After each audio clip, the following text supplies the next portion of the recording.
गेला तो. म्हणजे सध्या तरी गेलाय. आम्ही त्याला जे काही सांगितलंय ते आत्ता तरी त्याला पटलंय असं वाटतंय.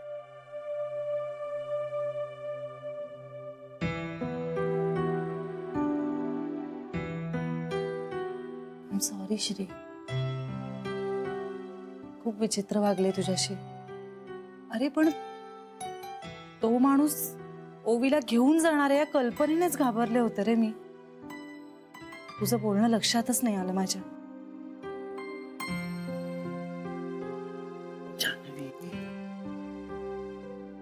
It's okay, I can understand. आणि माझं हे येडू थोडस इमोशनल आहे, हो ना? रॅशनली विचार करायला थोडा वेळ लागतो.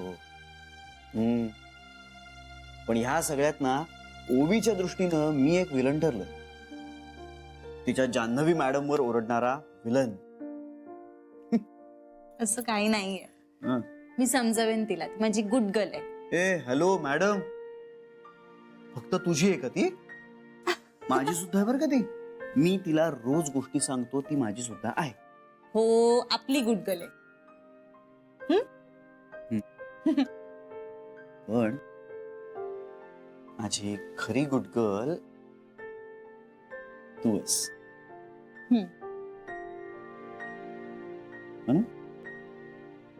जान्हवी मॅडम.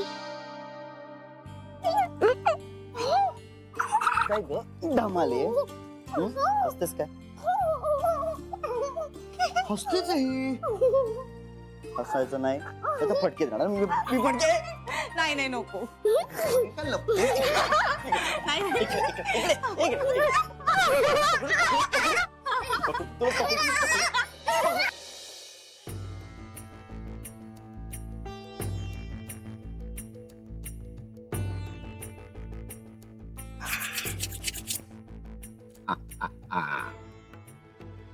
Yeah.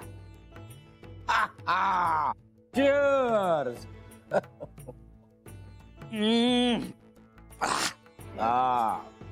या वाह, सुख. तुमचं आमचं सेम आहे. बरोबर आहे, बरोबर आहे अनिलराव, बरोबर आहे. म्हणजे तुम्ही बी शिंगल आणि आम्ही बी शिंगल. माझी बायको मला सोडून गेली, तुमची बायको तर जगत सोडून गेली. पैसे खाल्ल्यामुळे माझी नोकरी पण गेली. अनिलराव, आपण नोकरी करत नाही बरं का, पण पैसे खातो. Same same. त्या किशोरकडेच ना संघटनेत धर्मचैतन्य. जाता का जाता? जातो अहो, त्याच्यावरच जगतोय. मी जातो कधी कधी किशोरमुळे. म्हणजे मला काय हे बिनकामाचे धंदे आहेत ना, आवडायचे नाहीत आधी. पण आता काहीच धंदा नाही म्हटल्यानंतर हे तरी करून बघूया म्हणून जातो. तो किशोरचा राईट हँड आहेस म्हणे. कसं आपलं ते. गेल्या महिन्यात आंदोलन करून एक चित्रपट बंद पाडला असतो. आपले सगळे पोरं घेऊन मीच गेलो होतो. एकदम काचा बेचा फोडल्या, फुल राडा. असलं काय काम असलं ना तर किशोर साहेब पहिल्या छूट आपल्यालाच बोलवते. हा, लबाड आहे पण किशोर. बस का, तुम्हाला तर मी सुद्धा लबाड वाटतो अनिलराव. म्हणूनच तू मला आवडतोस. पण काय लबाडी वाईट नसते. लबाडी वाईट नसते. लबाड आहे ना, लबाडपणा हा नैसर्गिक असतो, नैसर्गिक. कसं का? आता कोकिळा कोकिळा आपलं अंड कावळ्याच्या घरट्यात टाकते. बर. आणि कोल्हे लांडगे ते तर आपल्या लबाडपणामुळे प्रसिद्ध आहेतच की. एकंदरीत काय, लबाडी निसर्गातच असते. लबाडपणा वाईट नाही, नैसर्गिक आहे, नैसर्गिक. कसलं भारी बोलता राव तुम्ही. लबाडपणात मी PhD केले. PhD. मरण देते PhD. गोखल्या भेटला होता का? तर पण जरा गॉनकीस वाटला, म्हणजे थोडा चक्रमच आहे. चक्रम नाही, महा ढालगज आहे ढालगज. लबाडांचा बाप. असं नका आपल्याला काय आपला फायदा होत असेल तर कसा का असा ना. पुतणीला भेटला का? पुतणी नाही भेटली. हे भेटलं कसं अनिलराव ते म्हणतात ना, आंधळा मागतो एक डोळा आणि देव देतो दोन. म्हणजे त्यांनी ती ब्याज बी तिकडे ठेवली आणि पैसे बी दिले. ते का? त्यांना म्हण त्या पुरीचा लळा लागलाय. किती दिवस ठेवणार? राहून दे किती बी दिस. मला काय करायची ती ब्याज. हा पण तिच्या नावावर असलेलं घर जर माझ्या नावावर झालं ना, बास मारणार का तिकडे. आपल्याला काय घेणं देणं नाही. तुम्हाला सांगतो अनिलराव, बाकी त्या पुरीचा काय फायदा नाही हो. गोखल्या काय म्हणाला? लळा लागलाय का? आणि ते बी त्या एकट्याला नाही, समध्या घरादाराला लळा लागलाय. चांगलाय. मग काय लॉटरीचं लागली तुला विलास? म्हणजे ओवीला सोडू नको. मर्द्या नाही आपल्याला काय करायची. क्या क्या करत बोंबलत बसणार ती. गेली पिढा तर जाऊ द्या. तुझी पिढा आता सोन्याचा अंडा देणारी कोंबडी आहे, लक्षात ठेव.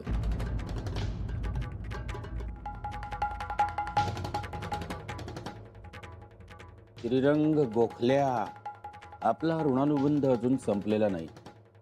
तुझ्या राशीला ठेवलंच आहे मला देवानं 7.5 म्हणून. तुझी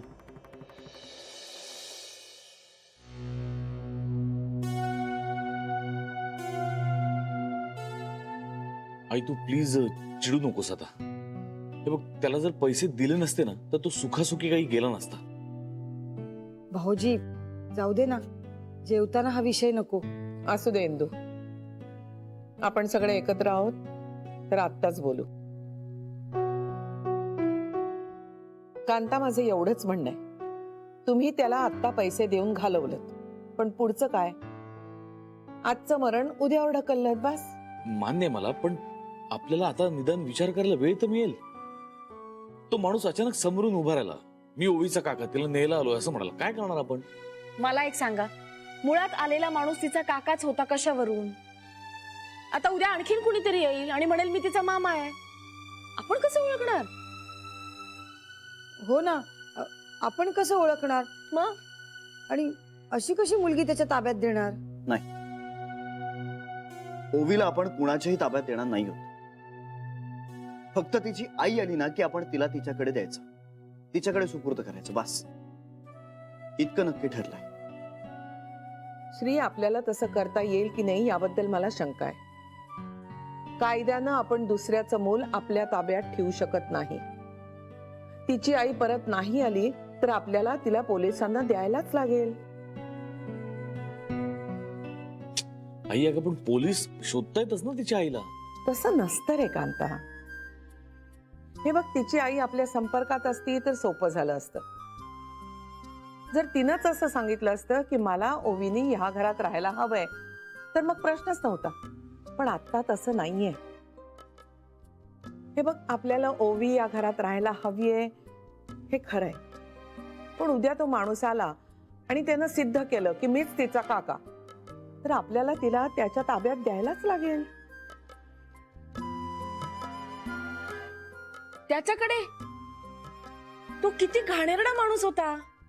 आपल्या दारात उभारायची लायकी तरी होती का त्याची? हो ना, त्याच्याकडे तिला द्यायची म्हणजे. पण तो म्हणाला ना की DCP कोण आहे त्यांच्याशी बोलून आलोय म्हणून. अशी नावं कोणी किती फेकू शकतं ग, त्यात काय अर्थ नसतो. एक मिनिट, तसंच असेल ना तर आपण तिला पोलिसांकडे देऊया. निदान आपल्याला कळेल तरी ती कुठे आहे. ह्या माणसाच्या ताब्यात दिलं तर काहीच कळणार नाही आपल्याला. कसे निर्लज्जासारखे पैसे घेऊन गेला आपल्याकडनं. म्हणूनच म्हणते, अशा माणसांना पैसे देणं वाईटच. चटावतात लगेच. मान्य आहे मला, पण त्या निमित्ताने या अशा माणसाची नियत तर कळते पैसे घेतल्यानंतर, की बा पैसे घेतले म्हणजे हा बरा माणूस नाहीये. ओवी आपल्याकडेच राहायला हवी, त्या माणसाकडे नको. राहील ना, ती आपल्याकडेच राहील. आपण सगळ्यांनी खूप पॉझिटिव्हली विचार करूया. म्हणजे पुढे काय होईल ह्याचा विचार आता करायलाच नको आपण. ओवीची आई परत येईपर्यंत आपण काही करून तिला इथेच ठेवून घेऊया. प्रयत्न तरी करूया ना आपण सगळे मिळून.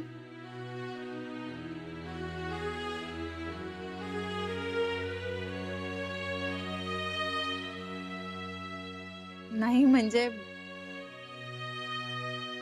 हे मला श्रीने समजावलंय. बरोबर आहे. तू त्याची अर्धांगिनी आहेस ना, म्हणजे त्याच्यासारखंच बोलणार. कॉपी करतेस ना.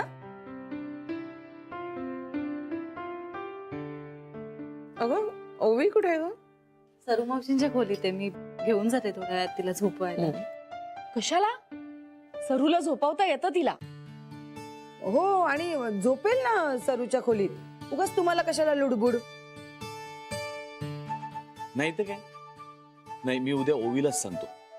सरू आजी एकटी खोलीत झोपायला घाबरते. तू शूर आहेस ना, तू झोप तिच्या खोलीत. पटेल बघ तिला. रोज कशाला? उद्या माझ्या खोलीत झोपेल की ती. हा, आणि परवा माझ्या. एक मिनिट. अरे छोटीशी मुलगी आहे ती. तो काय फिरता करंडक आहे का, एका मागून एकीकडे जायला? तिला हवं तिथे झोपेल ती.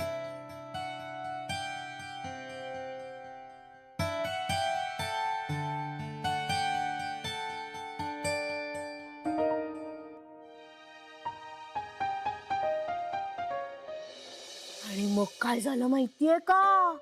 असा मोठा काळा काळा कालिया असा डोहातून बाहेर आला. सगळे घाबरले. श्रीकृष्णाचे सगळे सवंगडी पळून गेले. श्रीकृष्णाचे सगळे मित्र पळून गेले. पण आपला श्रीकृष्ण नव्हता घाबरलेला. त्याने काय केलं? कालिया बरोबर मारामारी केली. डिशोम डिशोम डिशोम, आणि कालिया मरून गेला. आणि मग कसं डिशुम डिशुम केलं होतं श्रीकृष्णाने? डिशोम डिशोम डिशोम डिशोम. मला कमाल. मी काय काली आहे का? आपण खेळूया. तुम्ही कालिया, मी कृष्ण. कृष्ण वाजलेत किती माहितीये का? आता कालियाला झोप आलीये. कालियाला सकाळी लवकर उठायचं असतं. हो ना. आता तू पण झोपायचं. हा, दूध देऊ ओवीला? तोंड मग कसं करते. चला झोपूया मग. माझे कलर आणि पेपर इकडेच ठेवा. अरे बाळा, आता रात्र झाली आहे की नाही? आपण चित्र ना उद्या काढायचं. आता झोपून जायचं. ये झोपा. आपा इकडे. शाबास. Good girl. पण कृष्णाचंच गाणं म्हणूया बरं का एक. छोट्याशा गोकुळाच छोटस राज होत. छोटासा होता घनश्याम घनश्याम. छोटासा होता घनश्याम. मथुरेत कंसापरी राक्षस राज करी. कंसाने नाना परी गांजिले नर नारी. धावून गेला हरी कंसाला ठार मारी. छोट्याने केले मोठे काम मोठे काम. छोटासा होता घनश्याम.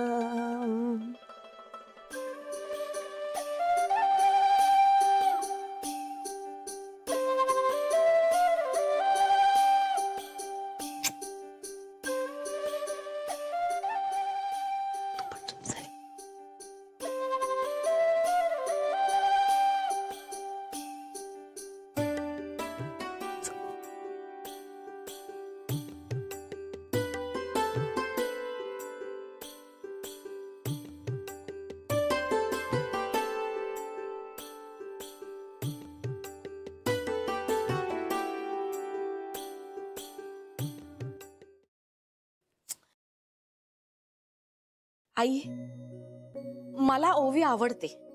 म्हणजे खरंच खूप गोड मुलगी आहे ती. पण तुला असं नाही का वाटत आहे की आपण उगाच या भानगडीत पडतोय? पण आपण पडलोय बेबी. म्हणजे तुलाही तसंच वाटतंय? हे बघ, भानगड म्हणून या सगळ्याला मला मोडीत काढता येणार नाही. पण आपण त्या मुलीचं पालकत्व स्वीकारलंय ते शेवटापर्यंत न्यायला हवं. मी काय म्हणते, आपण पोलिसांची मदत घेऊया ना. पण ती घेतलीये ना. नाही नाही, तसं नाही. म्हणजे पोलिसांना जो मार्ग योग्य वाटतोय ना त्या मार्गाने जाऊया.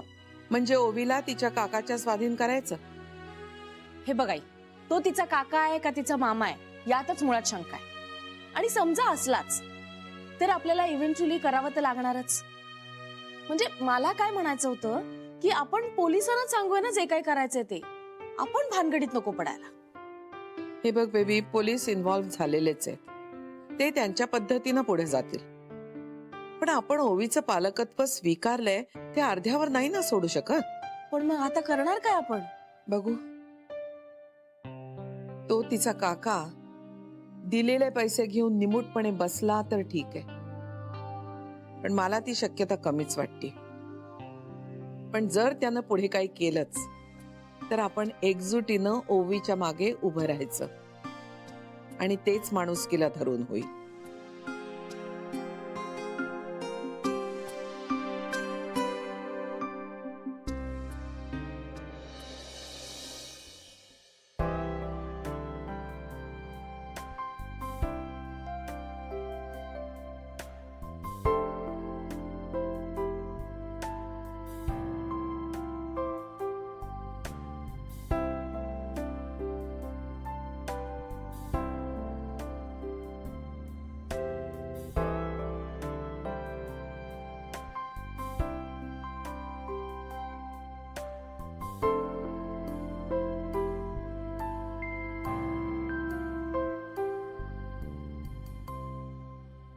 जान्हवी,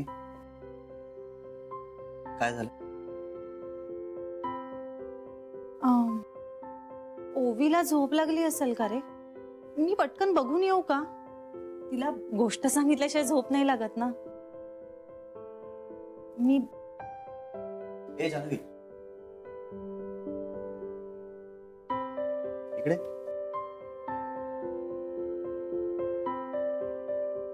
बस. किती काळजी करणार आहेस तिची? अगं, सरू मावशीला सुद्धा येतात गोष्टी. एक वेळ ओवी कंटाळेल पण सरू मावशी कंटाळणार नाही.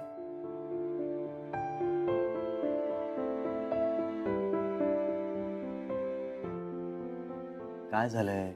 तुझी सवय झाली आहे रे मला ओवीची. मी गुंतत चालली आहे तिच्यात. माहितीये मला ते. माझा ना प्रॉब्लेमच आहे हा. मी खूप लवकर गुंतत जाते माणसांमध्ये. मला माझ्याच आयुष्याचा भाग वाटायला लागतात ते. माझं सगळं आयुष्यात जोडलं जातं त्यांच्याशी. माहित नाहीये का मला ते? चुकीचं आहे का रे ते?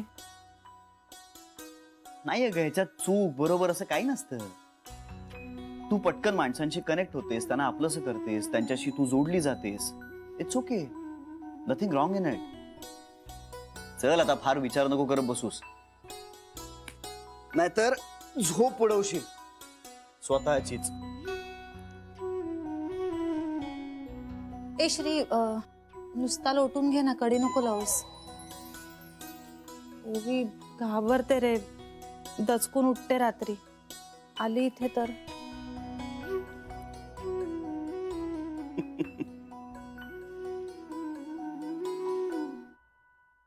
ओवीची आई परत आल्यानंतर तरी देशील ना तिला तिच्याकडे?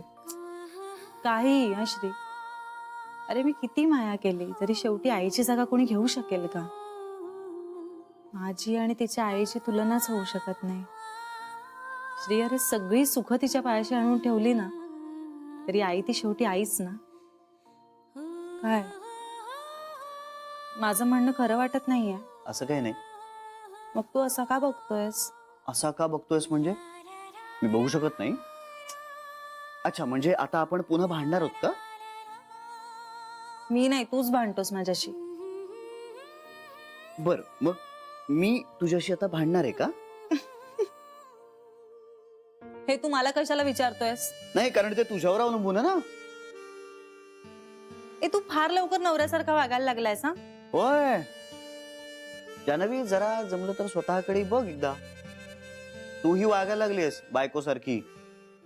मग मी बायको आहेच, वागणार नाही का? अच्छा, पण मग हे मला लागू होत नाही का? पण मी आधी बोलले होते ना, मग तू तसं म्हणायला हवं होतंस आधी. जान्हवी, तू ना, तुला आठवत नव्हतं ना तेव्हाच बरी होतीस. श्री सॉरी. तू वेडीस का? हो, मग तुझ्याशी लग्न केलंय ना,